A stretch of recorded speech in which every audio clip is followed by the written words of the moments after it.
مجھے اپنے آپ پر غصہ آنے لگ گیا۔ مہری میری اس حرکت پر ہنس پڑی اور میری طرف ہاتھ سے اشارہ کرتے ہوئے بولی، کوئی حال نہیں تمہارا، ابھی اتنی بھی دوستی نہیں بڑھی کہ تم میرا سرعام ہاتھ پکڑ کر چلنے لگو۔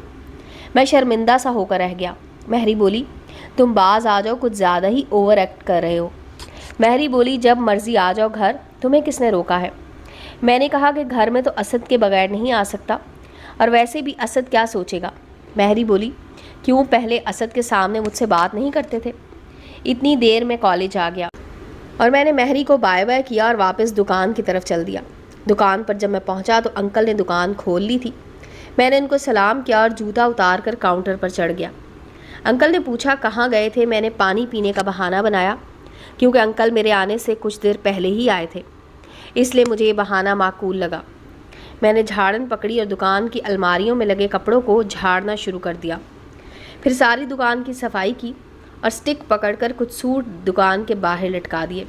تو انکل نے مجھے بتایا کہ یاسر بیٹا، میں نے مال لینے آج فیصل آباد جانا ہے، تو تم دھیان سے بیٹھنا اور لڑکوں کا خیال رکھنا کہ پیسے آگے پیچھے نہ کریں۔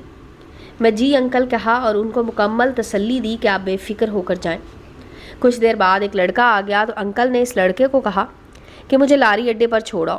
اس لڑکے نے، جس کا نام جنید تھا، مجھ سے 2-3 سال ہی بڑا ہوگا، اس نے موٹر سائیکل باہر نکالی اور انکل اس کے پیچھے بیٹھ گئے اور وہ انکل کو لیے لاری اڈے کی طرف روانہ ہو گیا۔ میں گدی پر بیٹھ کر باہر کی طرف دیکھنے لگ گیا تو ایک عمر رسیدہ خاتون اور ایک نقاب پوش برقع پہنے باہر لٹکے سوٹ دیکھنے لگ گئی۔ میں نے ان کو آواز دی کہ آنٹی اندر آ جائیں، اندر کافی ورائٹی مل جائے گی۔ تو دونوں ماں بیٹی یا ساس بہو تھی، دونوں اندر آ گئی۔ اندر داخل ہوتے وقت نقاب پوش آنٹی مجھے بڑے ہی غور سے دیکھی جا رہی تھی۔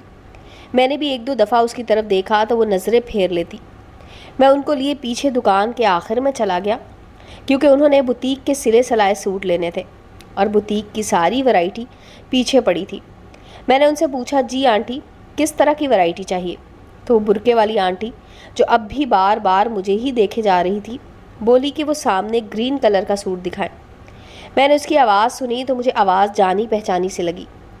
میں نے سوچتے ہوئے سوٹ کی طرف بڑھا اور ریک کا شیشہ کھول کر سوٹ نکال کر ان کے سامنے کر دیا اور ان کو کپڑے کی کوالٹی اور امبرائڈرڈ کی تعریفیں کرنے لگ گیا۔ تو نقاب پوش آنٹی بڑی اداؤں سے بات کری جا رہی تھی۔ عمر رسیدہ اماں جی بولی، بیٹا اس کا کلر تو نہیں خراب ہوتا؟ تو نقاب پوش آنٹی بولی، امی اگر کلر خراب ہو گیا تو ان کے گھر دے آئیں گے، یہ ہمارے گاؤں کا ہی ہے۔ تو میں نے حیران ہوتے ہوئے کہا، آنٹی آپ کہاں رہتی ہیں؟ تو وہ ہنستے ہوئے بولی، اب بڑے ہو گئے ہو تو اپنے دوست کی ماما کو بھی نہیں پہچانتے؟ تو میں نے اس کو غور سے دیکھتے ہوئے کہا، آنٹی جی میں نے واقعی آپ کو ابھی تک بھی نہیں پہچانا۔ تو آنٹی ہنسی اور ساتھ ہی بولی، تم یاسر ہی ہو نا؟ تو میں اپنا نام سن کر اور حیران ہو گیا کہ یہ کون ہے جس کو میرے نام کا بھی پتہ ہے، آواز بھی جانی پہچانی لگ رہی ہے۔ اتنے میں آنٹی نے نقاب پر لگی پن نکالی اور نقاب ہٹا دی۔ جیسے ہی میری نظر ان کے چہرے پر پڑی، میں تو ایک دم سکتے کے عالم میں ٹکٹکی باندھے ان کو دیکھے جا رہا تھا۔ یہ تو میری پہلی ٹیچر تھی، یہ اور کوئی نہیں فرحت تھی۔ مجھے حیران پریشان دیکھ کر فرحت نے ہلکا سا کھانسا تو میں ایک دم خیالوں سے باہر آیا اور اس کی طرف دیکھتے ہوئے بولا، آپ تو؟ وہ بڑی ادا سے بولی، ہاں جی، اب پہچانا کہ اب بھی انجان بنے ہو؟ میں نے نہیں میں سر ہلاتے ہوئے کہا، جی اب تو پہچان لیا، آپ کیسر کی مما ہیں نا؟ تو وہ بولی، ہاں جی شکر ہے پہچان لیا۔ تو میں ان کا حال احوال پوچھنے لگ گیا اور کیسر کے بارے میں کہ اب وہ کہاں پڑھتا ہے۔ تو فرحت نے بتایا کہ وہ اب لاہور اپنے ماموں کے پاس چلا گیا ہے اور ادھر ہی پڑھتا ہے، ادھر آوارہ گرد ہوتا جا رہا تھا، اس لیے اس کی نانی نے اسے اس کے ماموں کے پاس بھیج دیا ہے۔ میرے منہ سے اچانک نکل گیا، اور ماسٹر جی کیسے ہیں؟ تو فرحت ایک دم گھبرا گئی اور جلدی سے اپنی ماں کی طرف دیکھا اور پھر میری طرف دیکھتے ہوئے بولی، کون ماسٹر؟ فرحت کی حالت دیکھ کر مجھے ایک دم اپنی غلطی کا احساس ہوا، تو میں نے جلدی سے بات کو سنبھالتے ہوئے کہا، وہ سر صفدر کا پوچھا تھا۔ کیوں؟ میں نے تو اسکول چھوڑ دیا تھا اور کیسر مجھ سے 2 کلاس پیچھے تھا، تو آپ کیسر کا پتہ وغیرہ کرنے جاتی رہی ہوں گی، اس لیے ان کا پوچھ لیا۔ تو فرحت نے خود کو سنبھالتے ہوئے کہا، پتہ نہیں، مجھے کیا پتہ، میں تو بس 1-2 دفعہ ہی گئی تھی، اس کے بعد کیسر کو بھی ہٹا لیا تھا اسکول سے۔ پھر 1-2 سوٹ اور ان کو دکھانے لگ گیا، اور ایک سوٹ سرخ کلر کا تھا۔ میں نے اس سوٹ کو ان کی طرف کیا اور کہا کہ آنٹی آپ یہ سوٹ لے لیں، یہ آپ پر بہت اچھا لگے گا۔ تو تو فرحت نے بڑی ادا سے میری طرف دیکھا اور سوٹ کو الٹ پلٹ کر کے دیکھنے لگ گئی۔ تو اس کی امی نے کہا پتر 2-3 سوٹ شاپر میں ڈال دو، ہم گھر جا کر دیکھ لیں گے اور باقی تم کو واپس کر دیں گے۔ میں نے کہا ماں جی کوئی بات نہیں۔ تو فرحت بھی ایک دم چونک کر میری طرف دیکھنے لگ گئی۔ تو میں نے کہا آنٹی جی آپ نے اپنے لیے لینا ہے یا کسی اور کے لیے؟ تو فرحت بولی میں نے اپنے لیے ہی لینا ہے، کیوں ایسا کیوں پوچھ رہے ہو؟ اور ان کی پسند کے 3-4 سوٹ شاپر میں ڈال دیے اور فرحت پرس سے پیسے نکال کر دینے لگی۔ تو میں نے کہا رہنے دیں، پہلے آپ سوٹ پسند کر لیں، جون سا پسند ہوگا میں گھر سے لے لوں گا اور باقی کے سوٹ بھی لیتا آؤں گا۔ تو فرحت نے کہا اچھا، اور پھر نقاب کر کے اٹھنے لگی۔ تو میں نے کہا کتنے بجے آؤں؟ تو فرحت بولی آ جانا صبح۔ فرحت کی امی دکان سے باہر نکل گئی تھی، جبکہ فرحت ابھی تک دکان کی مزید ورائٹی کی طرف نظریں گھما رہی تھی۔ میں نے پھر کہا آنٹی جی سرخ سوٹ ایک دفعہ پہن کر ضرور دیکھنا، آپ پر بہت اچھا لگے گا۔ تو فرحت نے میری طرف دیکھا اور بڑی شوخی سے بولی اچھا جی سرخ بھی پہن لوں گی۔ فرحت نے کپڑوں کا شاپر پکڑا اور باہر نکل گئی۔ میں آہستہ آہستہ چلتا ہوا پھر کیش کاؤنٹر کے پاس گدی پر بیٹھ گیا۔ اتنے میں جنید بھی انکل سجاد کو چھوڑ کر آ گیا تھا۔ میں نے کاپی پکڑی اور اس پر فرحت کے بیٹے کا نام درج کر کے ایڈریس کے ساتھ سوٹوں کی تعداد لکھی اور کاپی کو دراز میں رکھ دیا۔ جنید نے مجھ سے پوچھا آیا کوئی کسٹمر؟ تو میں نے اسے بتایا کہ ہمارے گاؤں کی آنٹی تھی، وہ 5 سوٹ گھر دیکھنے کے لیے لے گئی ہے، اور مجھ سے پوچھنے لگ گیا کہ شاہد نہیں آیا؟ تو میں نے کہا ابھی تک تو نہیں آیا، کہیں چھٹی کا پروگرام تو نہیں بنا لیا اس نے؟ تو وہ بھی اس کی برائیاں کرنے لگ گیا کہ اس کو کوئی پرواہ نہیں، کل اس کو انکل نے بتایا بھی تھا کہ میں نے صبح فیصل آباد جانا ہے، پھر چھٹی کر کے بیٹھ گیا ہے۔ اتنے میں شاہد بھی آ گیا اور مجھ سے سلام دعا کے بعد سوری کرنے لگ گیا کہ یار انکل کو نہ بتانا کہ میں لیٹ آیا ہوں، میرا بیٹا بیمار تھا، اس کی دوائی لینے گیا تھا۔ میں نے اس کو تسلی دی کہ کوئی بات نہیں بتاتا۔ پھر ایسے ہی کسٹمر آنا شروع ہو گئے اور ہم سارا دن مصروف ہی رہے۔ رات کو کافی لیٹ دکان بند کی کیونکہ انکل نے آنا تھا تو ہی دکان بند کرنی تھی۔ رات کو دیر ہونے کی وجہ سے میں بھی فرحت کے گھر نہیں گیا۔ دوسرے دن صبح ہی میں ان کے گھر چلا گیا۔ گھر کا مجھے پتا تھا۔ میں نے دروازہ کھٹکھٹایا تو فرحت کی آواز آئی کون ہے؟ تو میں نے اپنا بتایا کہ یاسر۔ فرحت نے دروازہ کھولا اور مجھے اندر آنے کا کہا۔ میں اندر چلا گیا۔ فرحت ہاتھ میں کپڑوں کا شاپر لیے اندر داخل ہوئی اور اس نے سرخ سوٹ نکال کر کہا یہ مجھے اچھا لگا ہے۔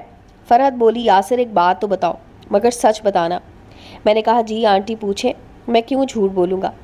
فرحت بولی تم نے ماسٹر جی کا مجھ سے کیوں پوچھا تھا؟ میں نے کہا وہ میں نے ایسے ہی پوچھ لیا تھا۔ فرحت میری بات کاٹتے ہوئے بولی یاسر دیکھو مجھے سچ سچ بتاؤ۔ میں نے کہا میں سچ کہہ رہا ہوں۔ فرحت بولی پھر جھوٹ بول رہے ہو، اس کے پیچھے جو سچ ہے وہ مجھے بتاؤ۔ مجھے پتا ہے کہ تم کلاس کے مانیٹر تھے اور ماسٹر جی کے بہت لاڈلے تھے۔ میں نے کپڑے لیے دروازے سے نکل کر اپنے گھر کی طرف چل دیا۔ آدھے راستے میں جا کر مجھے یاد آیا کہ میں نے پیسے تو لیے ہی نہیں، مجھے پہلے ہی کافی دیر ہو چکی تھی۔ میں تیز تیز قدم اٹھاتا ہوا فوزیہ کے گھر پہنچ گیا۔ عظمیٰ اور نسرین میرے انتظار میں ہی بیٹھی ہوئی تھی۔ مجھے دیکھتے ہی نسرین مجھ پر بھڑک اٹھی کہ روزانہ ہمیں اسکول سے دیر کروا دیتے ہو نواب زادہ۔ میں اس کی باتوں کو نظر انداز کرتا ہوا فوزیہ کے پاس کھڑا ہو گیا تو نسرین کی اچانک نظر میرے ہاتھ میں پکڑے شاپر پر پڑی اور بولی یاسر اس میں کیا ہے؟ میں پہلے ہی اس کی جلی سڑی باتوں سے غصے میں تھا۔ میں بولا کچھ نہیں۔ تو نسرین بولی بتا دے کیا ہے بھائی؟ نہیں میں نے کہا سوٹ ہے فینسی بوتیک کے۔ تو جلدی سے آگے بڑھی اور میرے ہاتھ سے شاپر پکڑنے کی کوشش کی تو میں نے جلدی سے شاپر اوپر کر کے دوسرے ہاتھ میں پکڑ لیا۔ اس نے جمپ مار کر شاپر پکڑنے کی کوشش کی۔ شاپر میرے سر کے بالکل اوپر تھا۔ نسرین نے برا سا منہ بنایا اور اپنے منہ پر ہاتھ پھیرتے ہوئے بولی کوئی بات نہیں، دیکھ لوں گی تجھے۔ اور میں ہنستا ہوا ان کو لے کر صدف کے گھر پہنچا تو اس سے بھی یہ سب کچھ سننے کو ملا اور ہم چاروں شہر کی طرف چل پڑے۔ صدف نے مجھ سے پوچھا کہ دکھاؤ کون سے ڈیزائن ہے، میں بھی ویسے ہی لوں گی۔ دیکھ کر تو میں نے اس کو بھی ٹال دیا کہ پھر کبھی تمہیں دکھا دوں گا، ابھی دیر ہو رہی ہے۔ ایسے ہی چلتے چلتے ہم اسکول پہنچ گئے۔ ان کو اسکول چھوڑنے کے بعد میں سیدھا دکان پر چلا گیا اور پھر روز مرہ کی طرح کام میں مصروف رہا۔ 3 بجے اچانک میرے ذہن میں آیا کہ میں نے تو 4 بجے مہری سے ملنے جانا ہے۔ خیر 3 سے 4 بجے کا وقت مجھے پتا ہے کہ میں نے کیسے گزارا تھا۔ بڑی مشکل سے 4 بجے میں نے انکل سے بہانہ کیا کہ میرے دوست کے والد کی طبیعت بہت خراب ہے تو میں نے ان کا پتہ کرنے اس کے گھر جانا ہے۔ تو انکل نے بھی زیادہ پوچھ گچھ نہیں کی کیونکہ میں نے کبھی فضول چھٹی نہیں کی تھی اور نہ ہی دکان سے کبھی ادھر ادھر گیا تھا۔ یہ پہلا موقع تھا کہ میں چھٹی سے پہلے دکان سے جا رہا تھا۔ خیر میں انکل سے اجازت لے کر جانے لگا تو انکل نے مجھے آواز دی کہ یاسر، اگر تمہارے دوست کا گھر دور ہے تو جنید تمہیں موٹر سائیکل پر چھوڑ آتا ہے۔